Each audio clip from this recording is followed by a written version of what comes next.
Welcome to Crimson Legacy Historians, where the past is not just remembered, but brought back to life with depth and clarity. You can feel the rope biting into your wrists. The cell reeks of something that isn't quite mold. Music, it's decay. Human decay. You're 19 years old. In the last 2 years, you've done what kings couldn't do. You've crowned a nation. You've shattered siege lines that military strategists said were unbreakable. English commanders have woken up screaming your name from their nightmares, but they got you anyway. Your head is music shaved. The cold air makes your scalp sting like 10,000 needles are pressing into your skin. They dragged you through that humiliation like it was a coronation in reverse, unmaking you piece by piece. Your armor is gone. Your voice doesn't carry anymore. The guards don't flinch when you speak. You signed a paper today. The words are still a blur, but you remember the shape of what they meant. Renounce your saints. Your voices are demons, the visions that changed the course of history. Hallucinations, the mission God gave you, a delusion. And wear this dress, this suffocating, degrading dress that turns you back into a thing instead of a warrior. You thought you were saving your life. What you actually signed was the perfect trap. And the cruelest part, they designed it so you'd walk right into it yourself. This is the story of how Joan of Arc was legally murdered. How the most sophisticated legal machine of the medieval world was weaponized against a teenage music girl who had no idea she was walking into an inescapable cage. This isn't just about a trial. This is about the systematic destruction of a human being using the law as a weapon. And what happened to her in 1431 is still happening today. If you think history is worth getting right, stay close, because this is a story that history tried to erase. Let's go back to 1429. You need to understand who Joan was before they broke her, because that's the only way to understand how they broke her. France is dying. Music, not metaphorically, actually literally dying. The 100 Years' War has been grinding music for over a century. Think about that. A century, 100 years of your nation bleeding out while the English take piece after piece, castle after castle. The South is English, the North is English, the coast is English. Your king sits in a palace in Bourges, uncrowned, watching his kingdom shrivel like a corpse left in the sun. The war isn't just draining gold anymore. Music, it's drained hope. Military commanders are convinced the English can never be beaten. Nobles are making deals with the enemy. Parents are teaching their children that French victory is a fairy tale. This isn't a war anymore. Music, it's an occupation wearing the costume of a war. Then in January 1429, a girl walks into the dance court. She's from Domi, a place so small that most educated men in France couldn't find it on a map. She's illiterate. She's never held a sword. Her name is Joan. And she tells Charles that she's been sent by God to save France. Most people dismiss her as insane. But she's not insane. She's something worse. She's confident. She tells the Dan exactly what he needs to hear. That God hasn't abandoned France. That the English will be driven out. That there's a purpose to all this suffering. He lets her ride with his armies. What happens next breaks every law of medieval warfare. Joan at the siege of Olon, the most important stronghold left in English hands. For months, the English have held it with barely 5,000 soldiers. But English soldiers experienced, battle hardened. The French have thrown everything at Olon and bounced off like arrows off stone. Then Joan arrives and something changes. It's not that she fights differently. It's that the soldiers believe differently. When she rides toward those walls, they follow her, not because she's given a tactical order, but because something in her presence says, this will not fail. And somehow, miraculously, it doesn't. Or falls. The English commander is captured.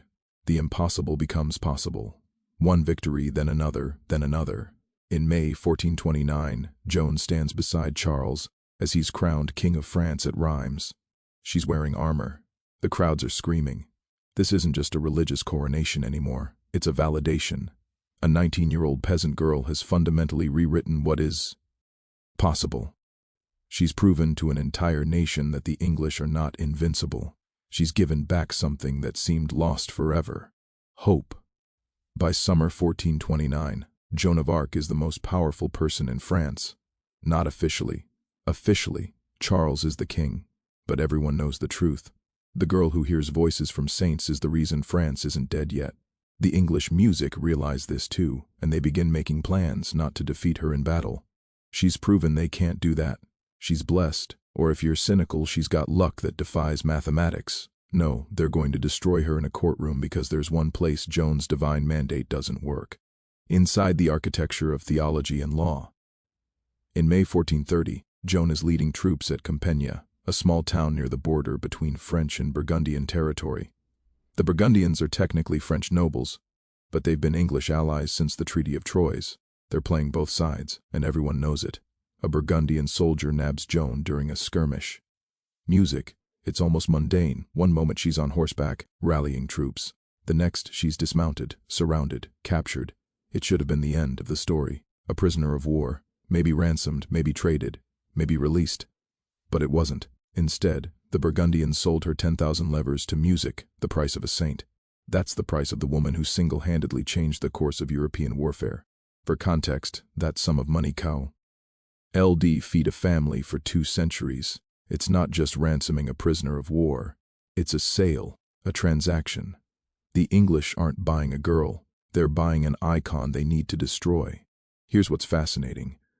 Joan isn't valuable because she's a military threat anymore. She's valuable because she's a symbol.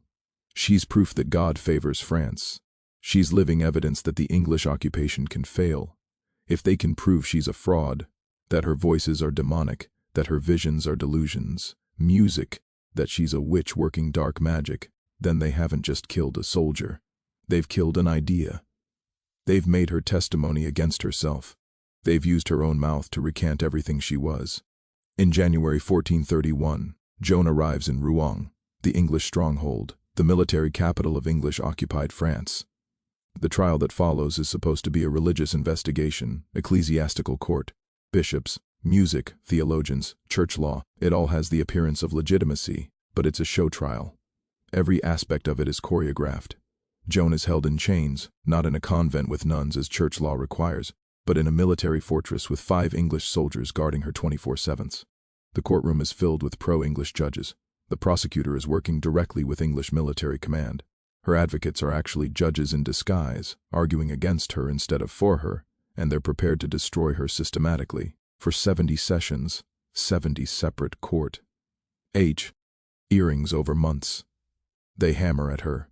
The brightest theologians in France versus a 19-year-old girl who cannot read music or write. She has no lawyer, she has no advisor, she's alone. But here's the thing. She's winning. Not in an official sense. She's never going to convince these judges. But she's winning in a way that matters more. She's winning in the court of human intelligence. When they ask if she knows she's in God's grace, a classic theological trap designed so any answer, music, condemns you. She delivers one of the most perfect responses in the history of language. If I am not, may God put me there. And if music I am, may God so keep me. They ask if God hates the English. She answers, of the love or hate God may have for the English, I know nothing. But I do know that they will all be driven from France except those who die here. It's not defiant. It's not reckless. It's perfect.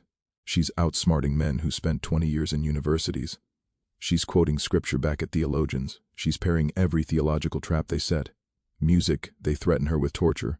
Show her the instruments, the rack, the strapardo, devices designed to systematically dislocate your joints while keeping you alive long enough to suffer. She looks at them and says, truly, if you were to tear my limbs from me and drive my soul from my body, I would not tell you anything more.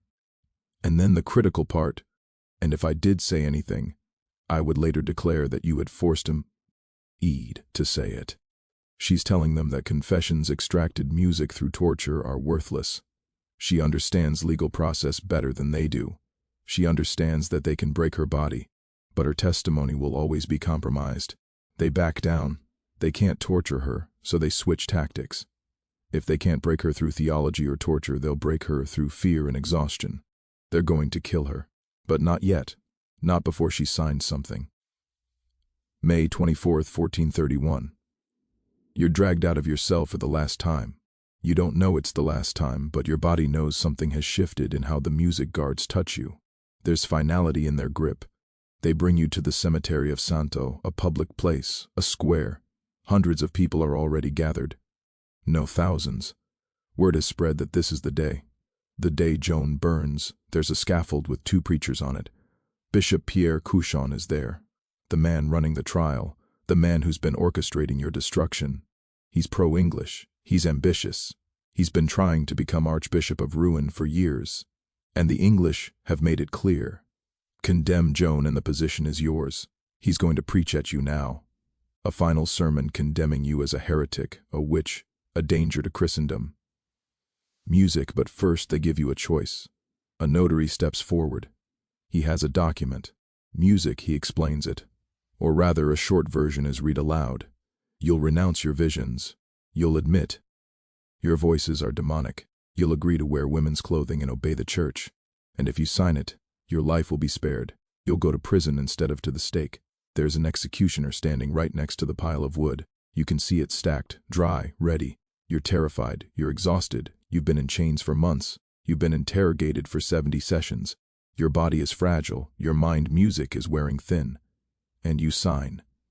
Later, witnesses at Joan's rehabilitation trial, held 25 years after her death, would testify that the document they actually saw her mark was only a few lines long. They testify that the full confession the court produced afterward was fabricated, expanded, revised, made more damning than what she actually signed. They'd claim what happened in that moment was a kind of ecclesiastical sleight of hand. She signed something brief and desperate. Music, what they filed in the records, was something comprehensive and damning.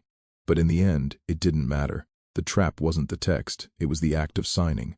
They march her back to prison. The crowd murmurs. Some are relieved she wasn't burned. Some are disappointed. The spectacle is over, but not in the way anyone expected. She's going to live. Music condemned, but alive. Bishop Cauchon preaches his sermon anyway, finishing what he started, condemning her from the scaffold while she's already surrendered. The performance continues. She's locked back in her cell. Now here's the truth gets colder than the stone around her. Joan believes she saved her life. She believes that the promise was real, life in prison. That's the deal she made, but her captors never intended to honor it. See, there are rules in inquisitorial law, medieval religious law. If you're tried for heresy and you confess, you can be spared the death penalty. You get prison. Life imprisonment, yes, but life. It's mercy technically, but there's a second category that has no mercy. Relapsed heresy. If you're a music heretic who repents and then goes back to heresy, if you relapse, you're automatically handed over to secular authorities to be executed. No trial, no second chance. The relapse itself is the death sentence. The English and Bishop Cauchon needed her dead, but they needed her dead as a relapsed heretic. Because if they just executed her for the initial heresy charge, it would look like they'd broken the deal. It would look like murder. It would look like the law itself was a lie. But if she relapsed, if she went back to heresies after signing the confession, then everything was her fault. The law worked perfectly. Music, she had a chance at mercy and threw it away. They engineered the perfect trap. They took her right back to the same military fortress. She was still in chains, still surrounded by 5 English soldiers 24/7. They shaved her head as humiliation. They made her wear the dress that she was promised would save her, but that actually made her catastrophically vulnerable. For months, Joan's men's clothing had been her armor, not metaphorically, literally. She testified during the trial that she tied her breeches and tunic with dozens of tight cords, music binding them together so tightly they couldn't be removed without destroying the fabric. It was armor against sexual assault. It was protection in a room full of hostile men. Witnesses at her later rehabilitation trial would confirm that English lords had attempted to rape her in her cell. The cords in her clothes were the only thing stopping it. Now she was in a dress, vulnerable, exposed, and she was in a room with 5 male soldiers. Music, the taunt started, the threat started, the promises that if she didn't cooperate, worse things would happen. 4 days passed, 4 days of this. Then something happened that would seal her fate. One night, and here's where the testimony of the rehabilitation trial becomes absolutely critical. The guards took her dress. They took it. She was left with only the men's clothes they had thrown at her in a sack. They gave her an impossible choice: face the soldiers naked and alone or put on the forbidden clothes. She chose safety. On May 28th, 4 days after her confession, 4 days into this arrangement, the judges came to her cell. Bishop Cauchon walked in. The other judges filed in behind him. They found her in men's clothes. Joan told them exactly what happened. She explained that the dress had been taken, that she couldn't defend hers. LF, in a dress among men, that she had no choice. But here's what mattered. She also admitted something else. She said her voices had returned, that Saints Michael and Gabriel had come back to her, calling her a traitor for signing the abjuration, that she never should have renounced them. That was it. That was the moment the trap slammed completely shut. By her own testimony, in the judge's presence in front of witnesses, she had returned to wearing men's clothing, explicit violation of the confession, and admitted her voices had returned. Admission of relapsed heresy. The verdict was immediate, unanimous, no deliberation. She was officially a relapsed music heretic. The promise of life had lasted exactly 4 days. Here's the truly diabolical part. Joan didn't understand what had happened.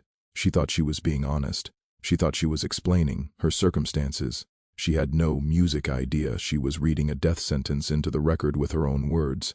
She didn't realize that the judges had engineered a scenario where she had to choose between her safety and her survival. They took away the dress knowing she'd put on the clothes. They left the soldiers in her cell knowing what would happen. They counted on her fear, and they counted on her honesty, and they weaponized both against her. The English didn't need to torture her. They didn't need to break her will through theology. Music, they just needed to set up the right circumstance and let her human need foe. Our basic safety destroy her. It's elegant if you think about it.